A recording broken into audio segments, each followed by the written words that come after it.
ಎಲ್ಲರಿಗೂ ನಮಸ್ಕಾರ. ಈ ವಿಡಿಯೋದಲ್ಲಿ ಪಿತೃಪೂಜೆಯ ಬಗ್ಗೆ ಮಹಾಲಯ ಅಮಾವಾಸ್ಯೆಯ ಬಗ್ಗೆ ತಿಳಿಯೋಣ.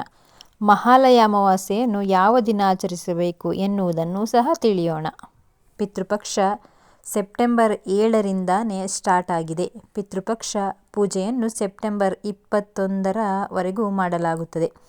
ಮಹಾಲಯ ಅಮಾವಾಸ್ಯೆಯ ಸಮಯದಲ್ಲಿ ಬಂಗಾರ, ಭೂಮಿ, ಹೊಸ ಬಟ್ಟೆ ಇವುಗಳನ್ನು ಯಾವುದನ್ನು ಖರೀದಿಸಬಾರದು.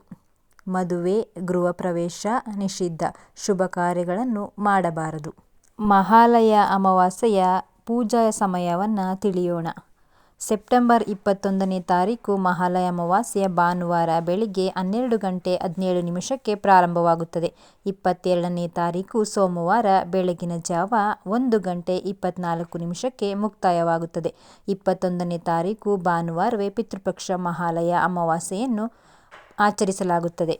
21ರ ಭಾನುವಾರ ಪಿತೃಪೂಜೆಯ ಕೊನೆಯ ದಿನವಾಗಿರುತ್ತದೆ. ಪೂರ್ವಜರನ್ನು ಗೌರವಿಸಲು ಇದು ಒಂದು ಪ್ರಮುಖ ದಿನವಾಗಿರುತ್ತದೆ. ಆಚರಣೆಗಳು ಮತ್ತು ಭಕ್ತಿಯಿಂದ ತುಂಬಿರುವ ಅಮಾವಾಸ್ಯೆಯ ದಿನವಾದ ಮಹಾಲಯ ಅಮಾವಾಸ್ಯೆಯು ನಮ್ಮ ಪೂರ್ವಜರೊಂದಿಗೆ ಆಳವಾದ ಚಿಂತನೆ ಮತ್ತು ಸಂಪರ್ಕದ ಸಮಯವಾಗಿದೆ. ಮಹಾಲಯ ಅಮಾವಾಸ್ಯೆ ಸರ್ವಪಿತೃ ಅಮಾವಾಸ್ಯೆ ಎಂದು ಸಹ ಕರೆಯಲಾಗುತ್ತದೆ ಮತ್ತು ಈ ದಿನ ಪೂರ್ವಜರನ್ನು ಗೌರವಿಸುವ ಶ್ರಾದ್ದ ಹಾಗೂ ಪಿಂಡದಾನವನ್ನು ಮಾಡಲಾಗುತ್ತದೆ. ಪೂರ್ವಜರನ್ನು ಸ್ಮರಿಸುವ ದಿನವನ್ನು ಮಹಾಲಯ ಅಮಾವಾಸ್ಯೆ ಎಂದು ಕರೆಯಲಾಗುತ್ತದೆ. ಮಹಾಲಯ ಅಮಾವಾಸ್ಯೆಯ ದಿನ ಮನೆಯ ಮುಂದೆ ರಂಗೋಲಿ ಹಾಕಬಾರದು, ದೇವರ ಮುಂದೆ ದೀಪವನ್ನು ಹಚ್ಚಬಾರದು. ಒಂದು ವೇಳೆ ಪಿತೃಪೂಜೆ ಮಾಡುವಾಗ ದೀಪ ಹಚ್ಚಿದರೆ ದೇವರ ಮನೆ ಬಾಗಿಲನ್ನು ಮುಚ್ಚಬೇಕು. ಪಿತೃಪೂಜೆ ಮಾಡುವಾಗ ಗಂಟೆ ಬಾರಿಸಬಾರದು, ಬಾಗಿಲಿಗೆ ಮಾವಿನ ತೋರಣ ಕಟ್ಟಬಾರದು, ದೇವರಿಗೆ ಬಳಸುವ ದೀಪ ಹಚ್ಚಬೇಡಿ. ಮಣ್ಣಿನ ದೀಪವನ್ನು ಹಚ್ಚಿ ಪಿತೃಗಳ ಫೋಟೋ ಅಥವಾ ಕಳಸ ಇಟ್ಟು ಅದಕ್ಕೆ ಬಟ್ಟೆ ಮತ್ತು ಎಡೆಯನ್ನು ದಕ್ಷಿಣಕ್ಕೆ ಮಣ್ಣಿನ ದೀಪವನ್ನು ಹಚ್ಚಬೇಕು. ಪ್ರತಿ ವರ್ಷವೂ ಹೊಸ ಬಟ್ಟೆ ಇಡೋರು ಬಟ್ಟೆಯನ್ನು ಇಟ್ಟು ಆಮೇಲೆ ಅದನ್ನು ಬಳಸಬಹುದು.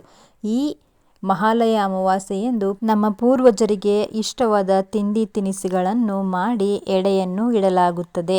ಹಾಗೆ ಪೂಜೆಯನ್ನು ಮಾಡುವಾಗ ಅವರ ಆತ್ಮಗಳಿಗೆ ಶಾಂತಿಯನ್ನು ಕೋರಿ ಸ್ವರ್ಗ ಸೇರಲಿ ನಮ್ಮ ಪೂರ್ವಜರು ಎಂದು ಪ್ರಾರ್ಥಿಸಲಾಗುತ್ತದೆ.